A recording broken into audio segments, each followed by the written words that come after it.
Buen día, soy el profesor Kevin Timoteo Martínez Cantú. El día de hoy estoy haciendo esta exposición sobre mi trabajo final de la asignatura Análisis del Discurso, en la cual hice un análisis a mi discurso docente para identificar cuáles son los elementos que lo componen. Pero bueno, para comenzar, es pertinente hablar de los objetivos que tiene este trabajo. En cuanto a los objetivos, tenemos dos. El primero sería analizar el discurso de una clase para señalar sus características, identificando el tipo de discurso y su propósito comunicativo. El segundo objetivo es identificar los elementos que se ven involucrados en el discurso analizado para reconocerlo como parte de mi práctica docente. Ya con estos objetivos aclarados, puedo pasar ahora sí a describir lo que es parte de lo que se verá en este corpus. Ahora sí, la descripción del corpus. ¿Qué tenemos aquí? Bueno, tres características básicas. El primero sería el tipo de discurso que se analiza, que en este caso es un expositivo, ya que lo está impartiendo el docente. El segundo sería el propósito comunicativo, el cual es exponer sobre el tema de reproducción de animales.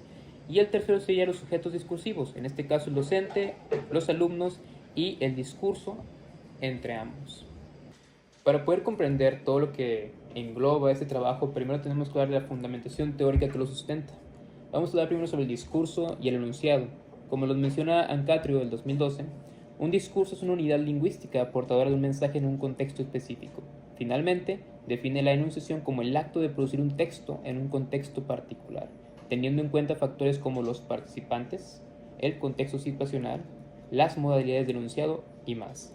Esto es muy importante ya que al hablar del contexto, como lo mencionamos anteriormente en la parte del corpus, vamos a hablar sobre qué está ocurriendo en el aula, qué interacción hay entre el maestro y el alumno. Podemos pasar después a lo que son las funciones del lenguaje. Como lo dice Coelho 2023, la comunicación humana opera de maneras distintas según el tipo de mensaje que queramos transmitir o el tipo de comunicación que busquemos sostener con uno o varios interlocutores. Sabemos que hay varias funciones del lenguaje, las cuales vamos a ir viendo conforme pase esta exposición. También vemos cómo se puede dividir en diferentes aspectos como la emotiva, la poética, la referencial, la fática, la metalingüística y la apelativa. Pasamos a lo que es el dialogismo y la polifonía.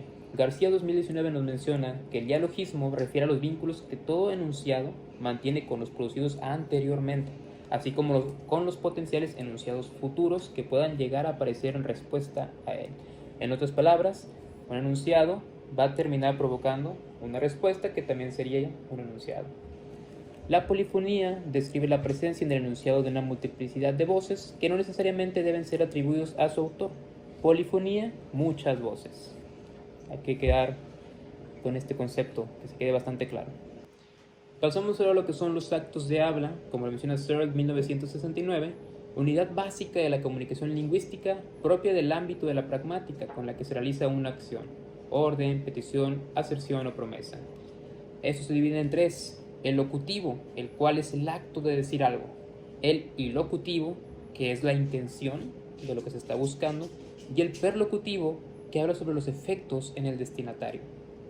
Una parte importante y que vimos en clase al inicio fue el poder y la ideología.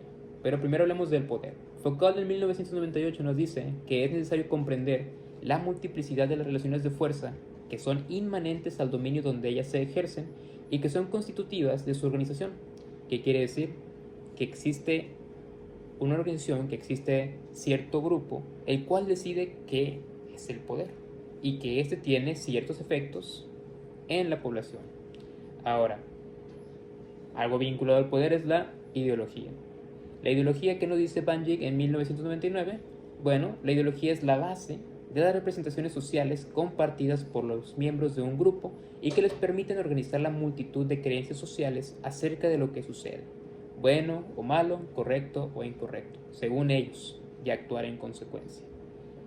Estos dos conceptos van siempre de la mano, ya que el poder se vincula con la ideología.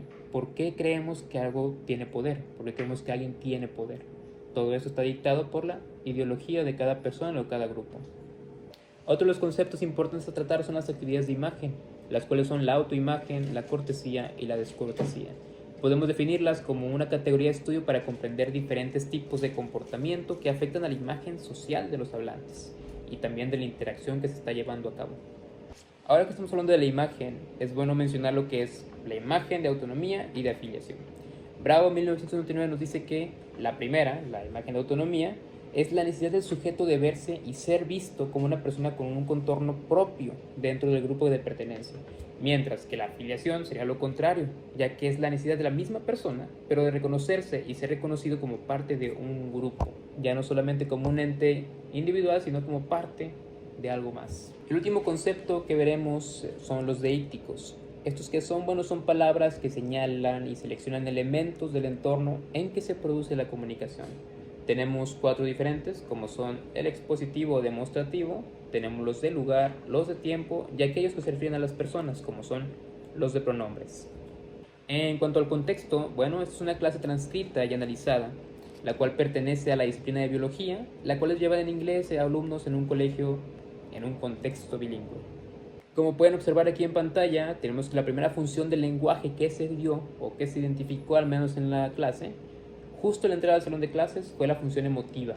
¿Por qué? Bueno, al saludar realizamos este tipo de función y al responder los alumnos, bueno, también reaccionan.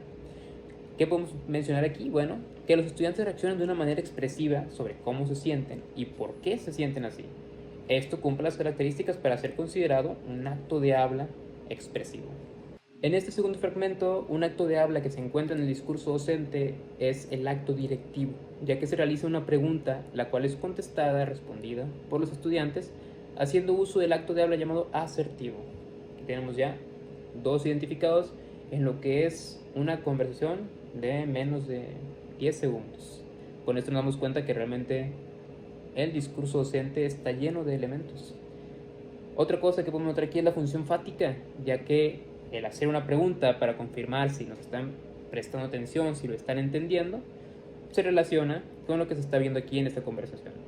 Ahora, al momento de mencionar we will continue, vamos a continuar, se hace uso de la imagen de afiliación, ya que el docente se integra dentro del grupo al decir el vamos. Ya no solamente es van, estamos juntos, vamos a hacerlo. En este tercer fragmento puedo identificar 2 actos de habla. Uno es el asertivo, que se encuentra al responder la pregunta, mientras que el segundo es el declarativo. ¿Qué vemos aquí además? Bueno, se hace uso de la función conativa al pedir permanecer en silencio los alumnos, pidiendo que dicha acción se realizara. Ahora, al igual que en los fragmentos presentados con anterioridad, hay un gran número de deícticos, como son aquellos de lugar, tiempo, pronombres y demostrativos, como lo había mencionado anteriormente cuando estábamos en la fundamentación teórica. Podemos observar aquí una referencia a lo que es la función metalingüística. ¿Qué es esto? Bueno, ya que su objetivo es ir más allá del lenguaje para comprobar que estamos compartiendo el mismo código y que no se den malinterpretaciones, se considera metalingüístico y con un acto de habla asertivo. Justamente aquí en este fragmento vemos la oración, donde se pregunta sobre el significado de la palabra pregnant, a lo cual los alumnos responden que significa embarazada. Ahora, este fragmento también se considera un acto de cortesía, ya que el docente se asegura de establecer un código y que todo el mundo, en este caso todos los alumnos, estén en contexto. Pasamos a lo que son las gráficas de frecuencia. La primera sería sobre las funciones del lenguaje. Debido a que el análisis fue a una clase mayormente expositiva, la función del lenguaje que más se repitió fue la referencial, seguida de la emotiva y la metalingüística. Esta última se debe a que suele predominar en clases de un segundo idioma como lo es el inglés. La segunda gráfica que tenemos aquí es la de actos de habla. Aquí al realizar el análisis pude notar cómo es que en mis clases el acto de habla expresivo suele repetirse con mayor frecuencia. Esto es sin duda un ejemplo de cómo la personalidad del docente impacta en el desarrollo de una clase y sobre todo de su discurso. Pasamos a observar las siguientes gráficas de frecuencia, las cuales son ahora sobre actividades de imagen.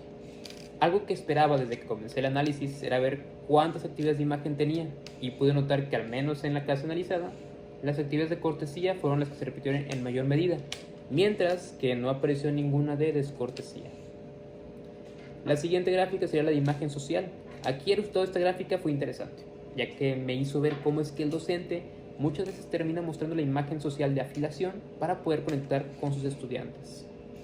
Y por último, la siguiente gráfica es la de los deícticos.